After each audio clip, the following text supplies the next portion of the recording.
Hey guys, welcome back to another video. And we're doing an update here. Uh Up quite sharply since the last update.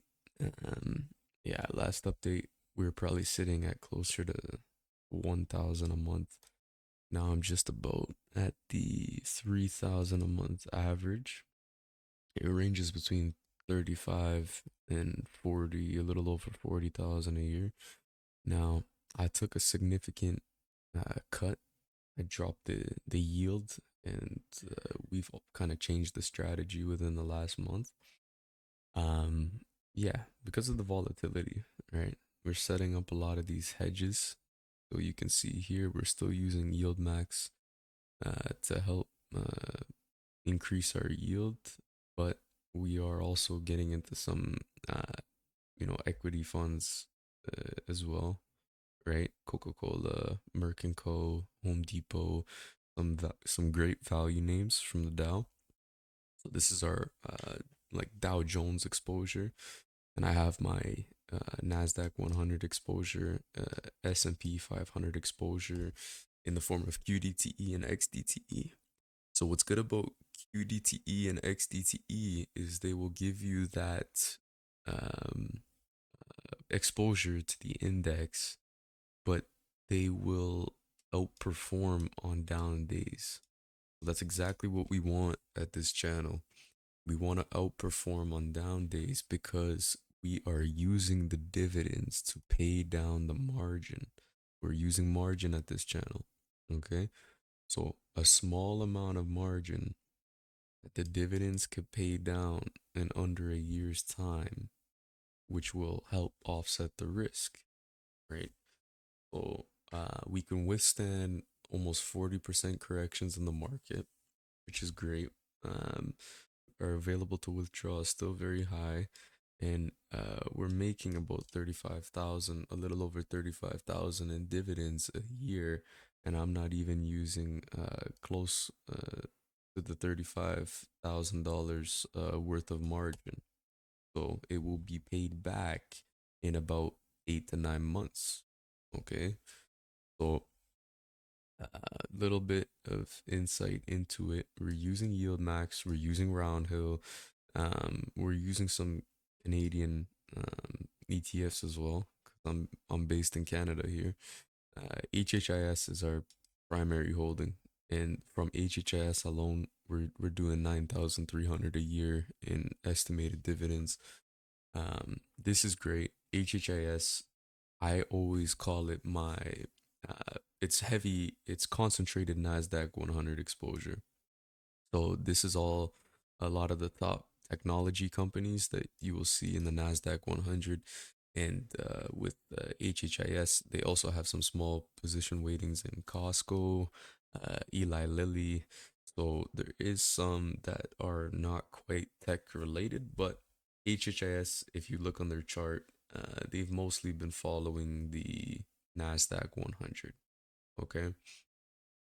So that will be our more stable just because of the strategy.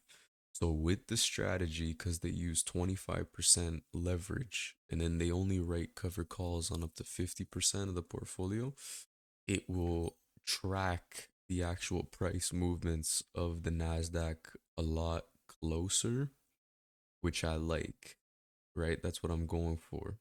I want the same, similar type of volatility as the indexes, similar, not the same, right? I want to be almost in line with the indexes in terms of performance, but I still want these high dividends that can help pay back the margin and help me live free from a 9 to 5. So that's the ultimate goal here at this channel. And if we take a look at our performance during this volatility, I've been very impressed with the performance. Uh, so I have my 1 month performance here. As you can see, our performance, we are outperforming the S&P, the Nasdaq, not quite the Russell. The Russell still beating on us on this 1 month return. Now, I've really been deploying this strategy over the last month. That's where these new changes have came into effect. so we can get these good performance gains against the indexes.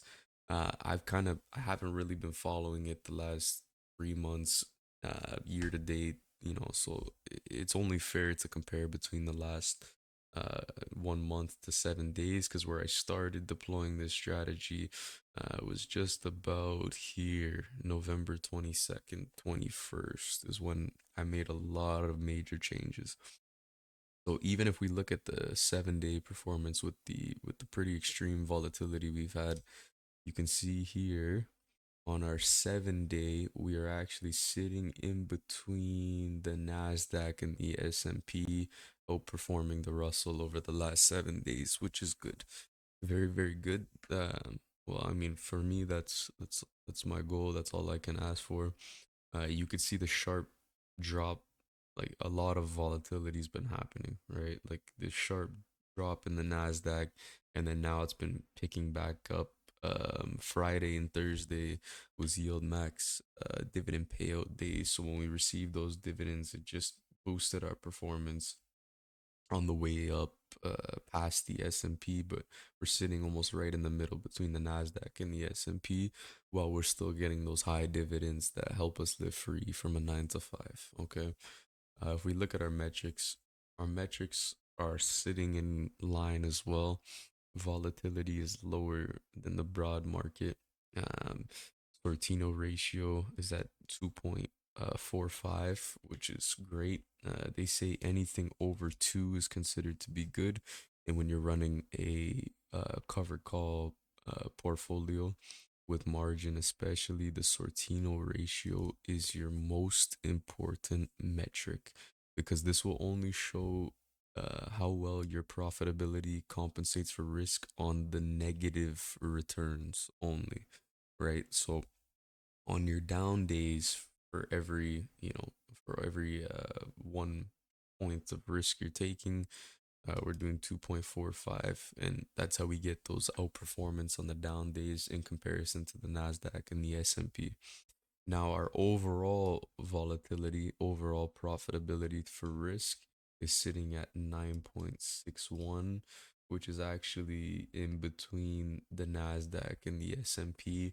9.6 is sitting closer to 1, so that's not too bad. It's not too bad at all, in comparison with the indexes, because it punishes your upside volatility as well. That's the sharp, and then the Sortino is only on your negative returns. So how well the portfolio will be in profit on your down days, which is what we want here at this channel. Okay, so that's basically the update.